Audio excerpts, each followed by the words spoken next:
No, no. Hello? Hi, sir. This is Sergeant Fountain with the State Police. How are you? Good. Sergeant Fountain, I had an officer come out to my property on 11/16 and another one come out on 11/19. Yep. And I want to know the names of the officers that came out. For what purposes? One, I'm going to be filling out an incident report. That you're requesting incident report verification? Correct. Okay. I don't need to know I don't care about his first name. I just want to know the last name, whatever, who the officers were. Okay. All right. Hold on just one moment.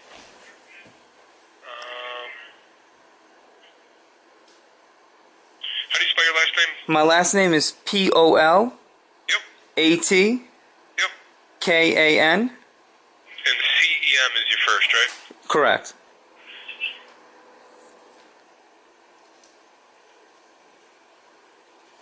Alright, the 16th was one. Let's see. On the 16th was Trooper Dean Hoffer. Okay. I'll spell it. Okay. David. Okay. Ida. Edward. Nora. Henry. H. Yeah, Ocean. Frank. Edward. Robert. Okay. Yeah, you got it? Yeah. And then the 18th, let's see what I have on the 18th. I know it's the 19th, I think. The 19th. Yeah. The 19th. Yeah, I feel for you, man. Obviously as the sergeant, all these reports go through me, and I see your issue, and I could definitely understand your frustration with your neighbors. Yeah. The 19th is Trooper Noonan. It's, Nancy, Ocean, Nancy, Adam, Nancy. Okay. And that is it, my man. Anything else you need? I just want to know. I know. You know, they don't tell the schedules. I want to talk to Officer Buzzard because basically, the last time the last officer was here, what was his name? They said Noonan. You know, there's something that I want to discuss with him, and just in the case in general, and I could discuss it with anybody. I feel more comfortable with Officer Buzzard just because he knows the whole situation. Like when he came here, like I ended up talking to him, and he told me like to call him if I had any questions. And I just want to know, I left him a message last week. He didn't call me back, but it's no big deal. Like, I understand Thanksgiving, this, that, maybe he wasn't in. I left him a message yesterday. I just want to know when is he going to be available, like when I could be expecting a call. I don't want to know his personal schedule. Is it something that the trooper did wrong? Or, I mean, it's not necessarily just like if he did wrong. It's kind of like some actions that he didn't take, right? And in general, like, I'm annoyed. You know what I mean? Like, I'm annoyed because, one, it's like I didn't do anything to even start this with these people next door. You understand what I'm saying? And like, it's one thing to be going through something and then, you guys say it's civil or it's not criminal. That's a different argument within itself. But when people are yelling and certain things are happening, I expect when an officer's here to take control of the situation is what I'm saying. Right? Okay. And it's not, to me, yes, that day, like, they were blocking me, and I was blocked in for 4 days at my house, okay? Like, this is the annoying part. This last time, that the incident happened, yep. And, the first officer that came here, the Hoffner, Dean Hoffer, yep. Yeah, first of all, when it comes to him, yes, I did, one of the things I wanted to discuss with Buzzard was his complete actions for that whole time. It was, nothing came out of it. And I understand you're there. I think you're the commander, right, of the troop. I mean, I'm telling you personally, like, I'm not saying it's like this, but it was to the point where I don't understand what kind of bias this person would have. This is not the first time that I kind of felt this way, okay? But I don't know what his motive was, but he was completely rude. I had to argue with him just for him to tell me what's going to happen. He was going to leave and not say anything to me. He was going to leave the situation. I'm the one that called, and he was going to leave and not say nothing to me. I had to like argue with him to like even tell me what's going on. Left me trapped, which I understand you don't have the power to enforce someone to leave, to let me out. Yep. Which is fine. I already told Officer Buzzard that. We were in that agreement.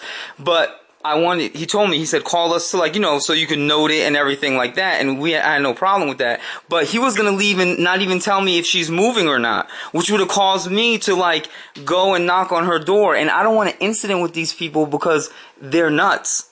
You understand what I'm saying? No normal person would be putting me through this. And with when the other officer was here, he basically, long story short, he came up, he talked to me, I explained to him the situation, he went and he spoke to the lanes, okay?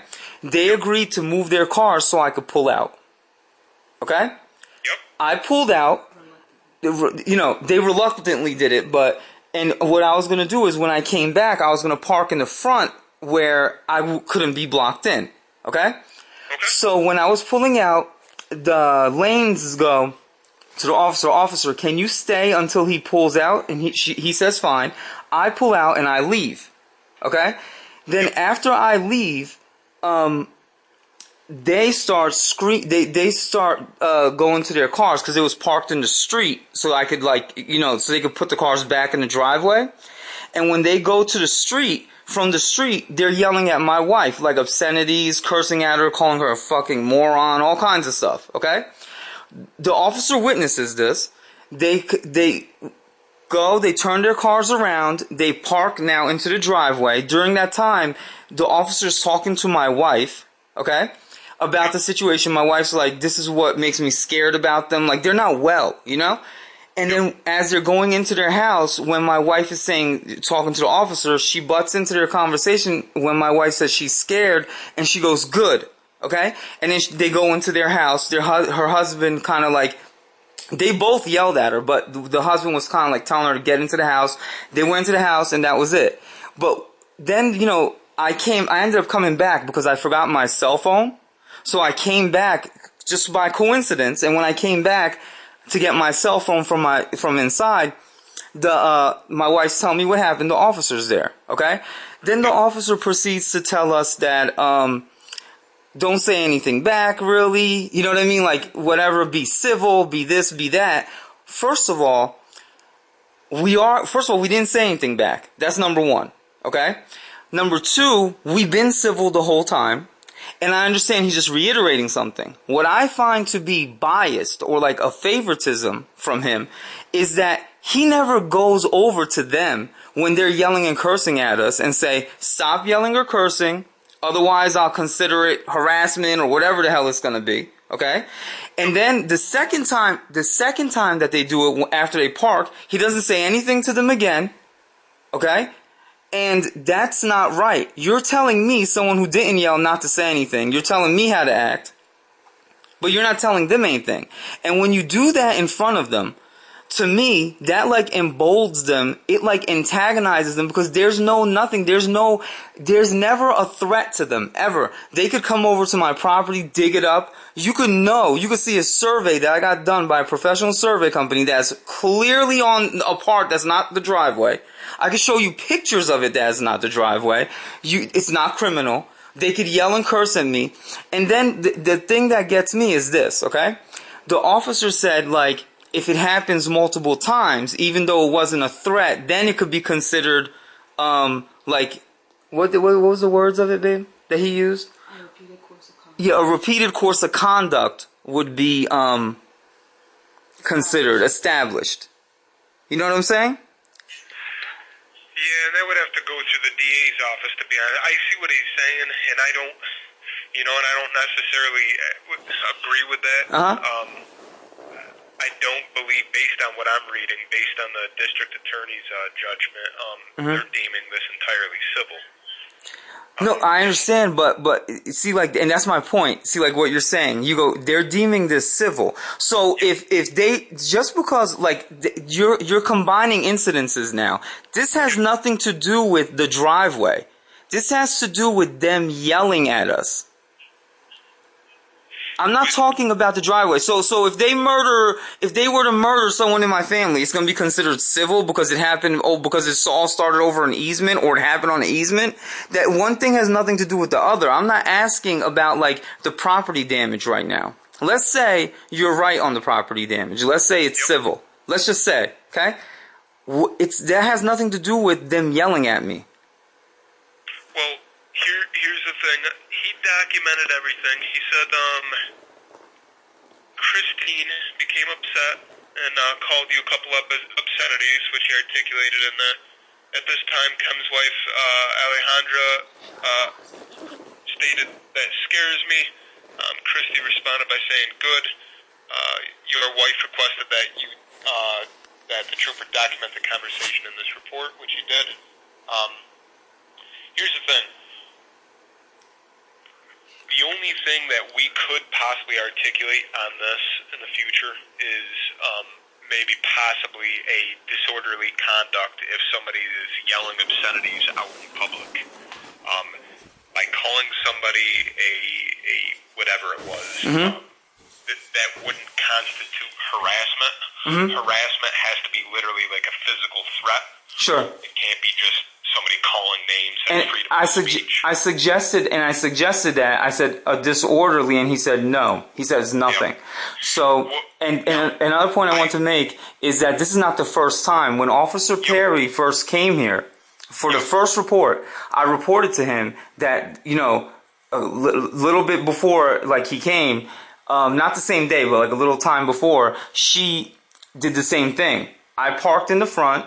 She came out and I have that recorded, okay? Where she was yelling at me, calling me a fucking moron and the same kind of thing. Same exact thing happened. So it's not the first time that it happened when this officer came. This is the second time.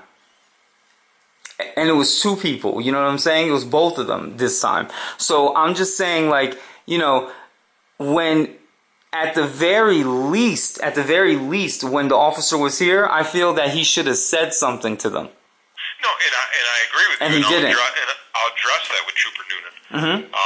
This is documented. This is the first time that I've actually seen like a verbal confrontation. I know all the others are pretty much civil, where you can't get out of your driveway. They're blocking your right of way, the easement. This is the first time that I've seen them get squirrely and start calling you names. I'll address that issue with Trooper Noonan. As with Dean Hoffer, I'll address that with him too, that to give the common courtesy to walk over to your house and advise you of what is going on instead of just attempting to leave right away. Yeah, but I agree with you.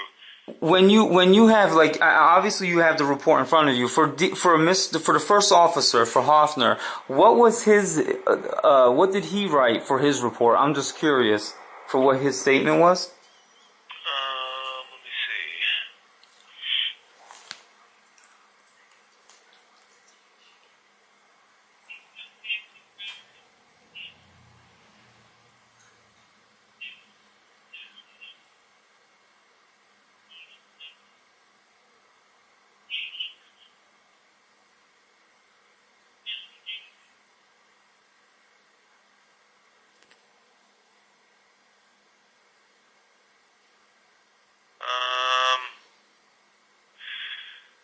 States that your neighbors were parked on a portion of the driveway that is used as the easement. Because of that, you were pretty much unable to leave your driveway for quite some time. He observed you shoveling the driveway. Placed a 2-foot pile of snow at the edge of the paved driveway. Did they place snow at the edge of the driveway, preventing you from leaving? No. Or it prevented you from leaving? No. See, like, behind, I know you didn't see the area. It's a weird cut, and there's supposed to be grass there, right? So when I was shoveling, I shoveled snow onto the grass. Yep. You understand? Oh, I see. Yeah, he stated that, and he said that he offered a suggestion, possibly paving the portion of the property to avoid further confrontation, which you stated you didn't want to, nor should you have to, because the neighbor is the one that's blocking your easement. Correct. You shouldn't have to pave additional space. Mm-hmm. I interviewed the neighbor, Christy Lane, who owns the driveway in question. Christy states Kemp's driveway goes further onto his property than he is stating. She has photos proving it. Christy states the truck that Kemp states was blocking him in, which has been parked in the same location for over a year.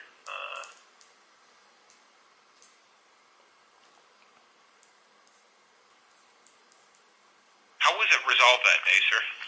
So what happened that day? So basically, this is my problem with the officer, right? He comes in, and I explained to him what goes on. Okay, like he could see I'm blocked in. Okay, where the snow is and all that. Okay. Yep. Then he makes a claim where he basically says like the snow pile's blocking me. Here's the thing: it snowed 7 inches. Okay.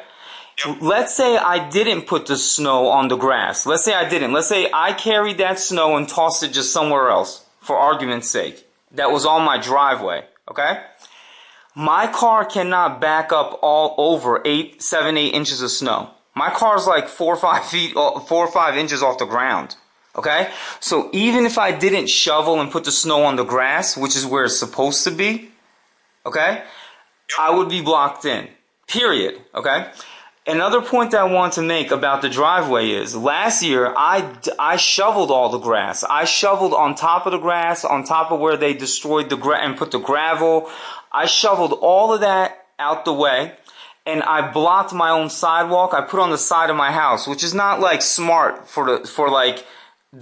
it could destroy like the side of my house. It makes water seep into my basement. You understand? Yep. So I did that, and they would still block the driveway. It didn't matter. Even with me digging up all that extra area last year, I would have to go knock on their door to get out because they would still be blocking it, okay? So that's just that, okay? Plus, the guy had pulled out on the driveway and just left snow on it. They didn't even shovel their driveway. So that was like all this when he came was fresh. It just happened, okay? So he just constantly makes the suggestion that I just pave the driveway, basically do what the neighbor is asking me to do, okay?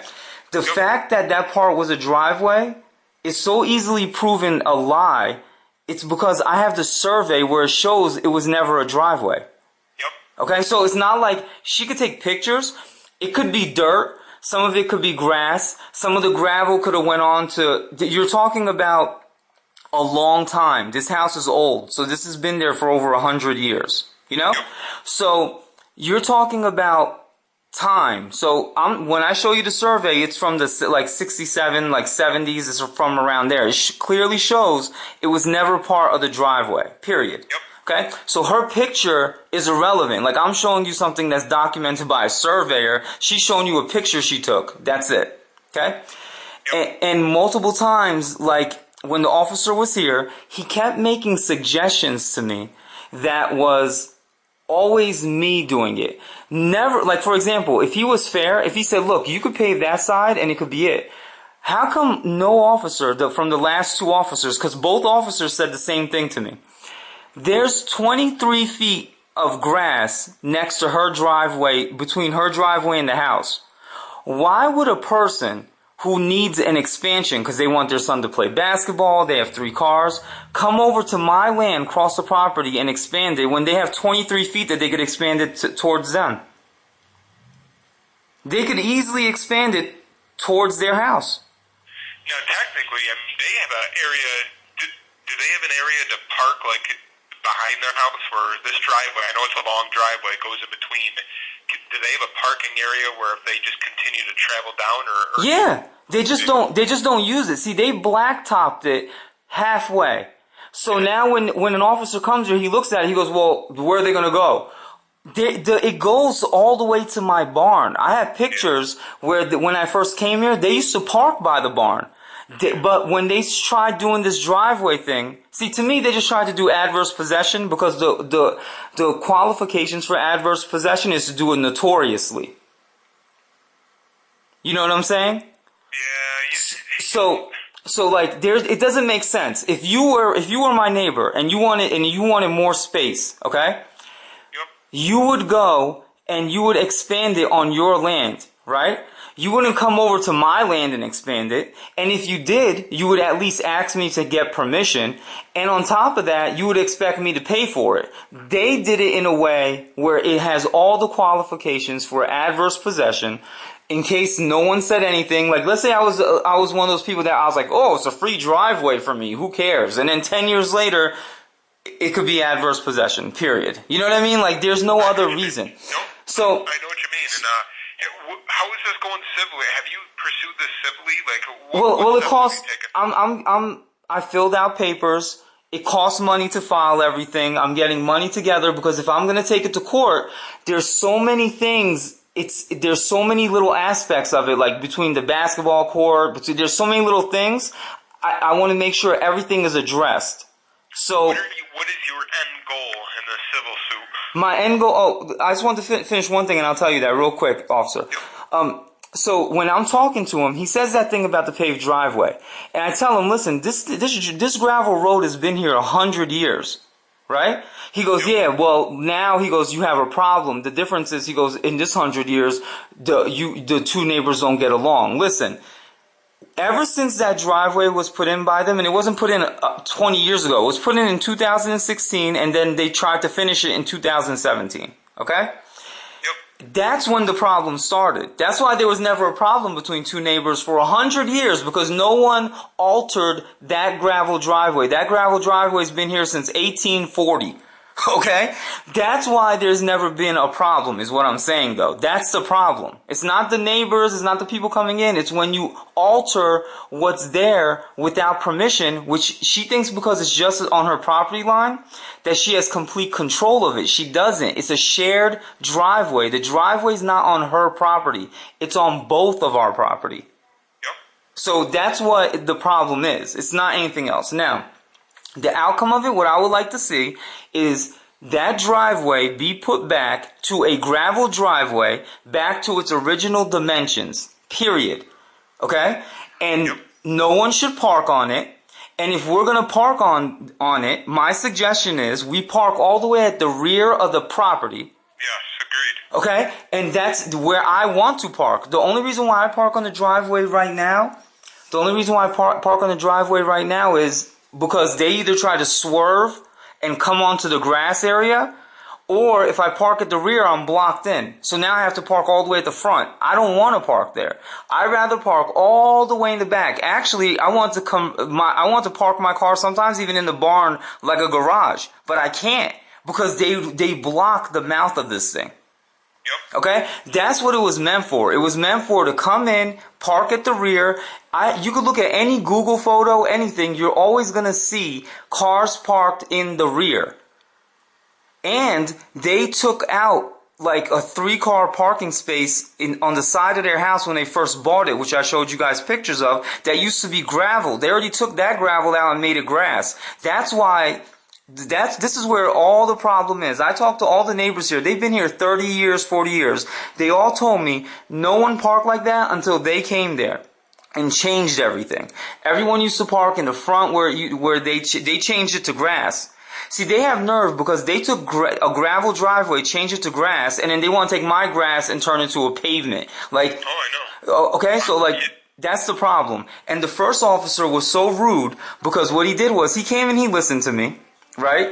And then every suggestion he gave me was against me. Like nothing to be like in the middle to do. Maybe they could do this. Maybe you could do that. It's not like that. It's everything that I have to do. And it involved, me losing out on my property. Right? Yep. And then he went over there to the porch. And then he went inside to talk to her, like privately. Right? Then he comes out. He doesn't say anything to me and he's getting in his car and he goes, I gotta go. I gotta call. Right? And I go, so what happened? Is she moving it or not? He goes, He just stays like silent for a second. Then he goes, I have to go. I have an emergency call. Right? And I go, okay. So I go, so do I call someone else? Like, you know what I'm saying? Like, what? Sir, I told you I'm going to write a report and, you know, blah, blah, blah. I go, but you can't tell me what she said? Like, first of all, if you had an emergency, you just get in and go, right? Yep. You're sitting there spending more time telling me you got an emergency, you got this, instead of just telling me that she's not going to do anything. Long story short, me and him go back for about 3-4 minutes, close to 5 minutes. Then he finally goes, she said that she's not going to do anything right now about it. She's not changing anything. And I go, okay. Like, why would you try to leave? Okay, and then he sat in my driveway for another 2-3 minutes after that. Okay? So, if you had to leave, you would have just left. Okay? I could hear in the car whatever incident he had to go to, the radio, where they say there's already officers there on the scene. So he's not one needing to go. What was his motivation that he went, what happened inside that house, okay, that whatever they talked about, that he came out and was just not going to tell me anything? Because if he left, now what would I do? I would either have to call the state police again, or I would have to go knock on her door. Which is the whole purpose of calling you in the first place that I didn't want to do. Because he doesn't tell me what she's going to do or not do. This is what I'll do for you. That's the problem with the first officer. This is what I'll do. I'll address it with both officers. I'm going to make it clear that this is a civil issue that you are rightfully pursuing. I'm on your side. I am. Okay. I've been reading these reports. I feel for you, like I said. They are the agitator in this situation. They're the one that are irritating you. They're playing games. I get it, and I'm on board with you. Unfortunately, based on what the DA said, and you know this. Yep. I mean, you're articulate. You seem like an intelligent guy. Thank you. This is a civil issue, and I know that you are getting your stuff together and you are pursuing it as so. What I will state, and I'm going to inform my 2 guys as well as the 9 other people that I have now, that whenever they respond to your house, that they are to take things seriously, that they are to... I understand what you're saying. They showed up, and the way that they handled it, it almost empowered the other half. Correct. Your neighbor. It wasn't handled as best as it should have been, and they didn't treat you as the way that they should have. I'm on board with that 100%. Okay. I will address that, and I will state, because we'll probably be called there additionally, because the way that your neighbor's been acting, I imagine that we'll be there again. Until this is rectified in court, I will make sure that my guys go out there, that they give you good service, that they always advise you of what your neighbor says and doesn't say, and that if there are any other public outbursts like she did in the past, and they can articulate a disorderly, then they go with that. The disorderly is difficult because the way it's written in the penal law, that there has to be like